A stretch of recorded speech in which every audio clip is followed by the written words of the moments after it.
আমরা কম বেশি প্রত্যেকে কিন্তু শাক খেতে ভীষণ ভালোবাসি। আর আজকে আমি শাক নিয়েছি কলমি শাক।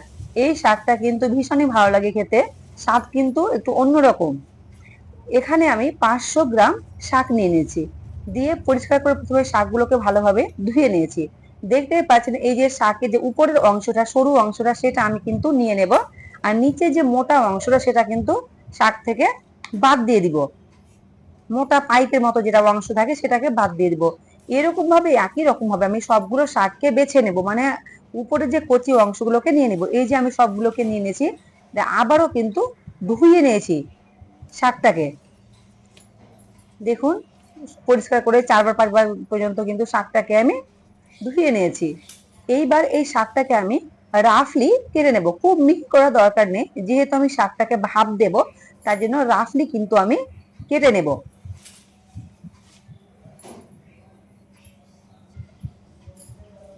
এই দেখুন, আমার শাকটা কাটা হয়ে গেছে। দেখতেই পাচ্ছেন খুব কিন্তু মিহি করে আমি কুচাইনি, রাফলি কিন্তু কেটে নিয়েছি। আপনারা কে কে ভালোবাসেন কলমি শাক খেতে অবশ্যই কিন্তু জানাবেন। ভীষণই কিন্তু ভালো লাগে ভাতের সঙ্গে। এইবার আমি এই শাকটাকে ভাপ দিয়ে নিব। তার জন্য ওভেনে আমি একটা কড়াই বসিয়ে দিয়েছি। প্রথমে শাকগুলোকে কড়াইয়ের মধ্যে দিয়ে দিলাম, সবগুলো শাক নিয়ে নিলাম। এরপরে এখানে শাকের উপরে স্বাদ মতো দিয়ে দেব লবণ।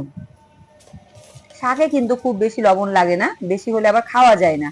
এখানে স্বাদ মতো আমি লবণ দিয়ে দিলাম। দিয়ে মানে ভাপ দেওয়ার জন্য আমি এখানে 1 গ্লাসের কম পানি নিয়েছি। পানিটা দিয়ে দিলাম, দিয়ে ঢাকা দিয়ে 5 মিনিট আমি এটাকে ভাপ দেব, মানে ভাপিয়ে নেব শাকটাকে। 5 মিনিটের মধ্যে কিন্তু শাকটা বেশ নরম হয়ে যাবে। আর ফ্লেমটা আমি কিন্তু হাইতে রেখেছি। 5 মিনিট পরে ঢাকা খুললাম। দেখুন, শাকটা কিন্তু বেশ অনেকটাই নরম হতে লেগেছে, কিন্তু যেহেতু এখনো কড়াইয়ে পানি রয়েছে, তার জন্য এই পানিটাকে আমি আর একটু কিন্তু শুকিয়ে নেব। আরো আমি 1 মিনিটের জন্য ঢাকা দিয়ে দিব। আর ভিডিওটি দেখতে অবশ্যই কিন্তু একটি লাইক দিয়ে শুরু করবেন। কে কোথা থেকে দেখছেন অবশ্যই কিন্তু জানাবেন। আমি ঢাকা দিয়ে দিলাম। এইবার দেখুন, ঢাকা তুলে দিয়েছি। হালকা হালকা যে পানিটা দেখতে পাচ্ছেন, এটা আমি কিন্তু পাশিয়ে ফেলবো না। এবার গ্যাসের ফ্লেমটা আমি এই পর্যায়ে অফ করে দেব। অফ করে দিলাম। এইবারে শাকটা ফোড়ন দিয়ে নিব। তার জন্য এখানে আমি একটা লোহার কড়াই বসিয়ে দিয়েছি।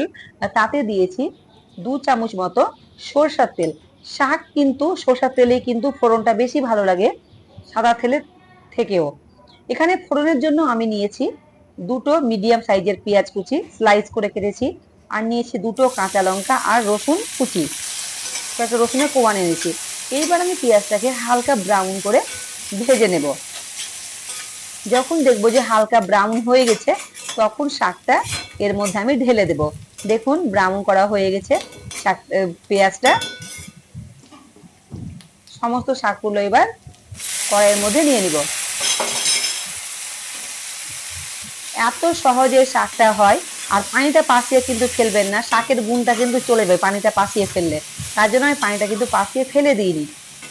পানিটা শুকিয়ে যাওয়ার পরে কি আমি কিন্তু শাকটা ব্যবহার করেছি।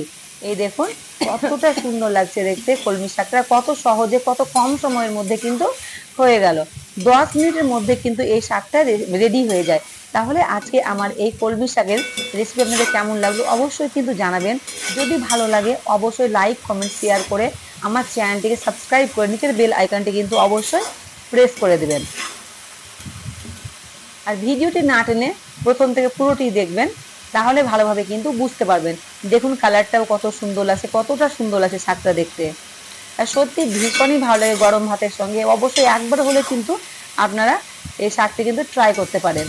আপনারা হয়তো অন্যভাবে করেন, তবে আমি যেভাবে করলাম সিম্পল ভাবে, এইভাবে একবার করে দেখবেন, ভীষণই ভালো লাগবে খেতে।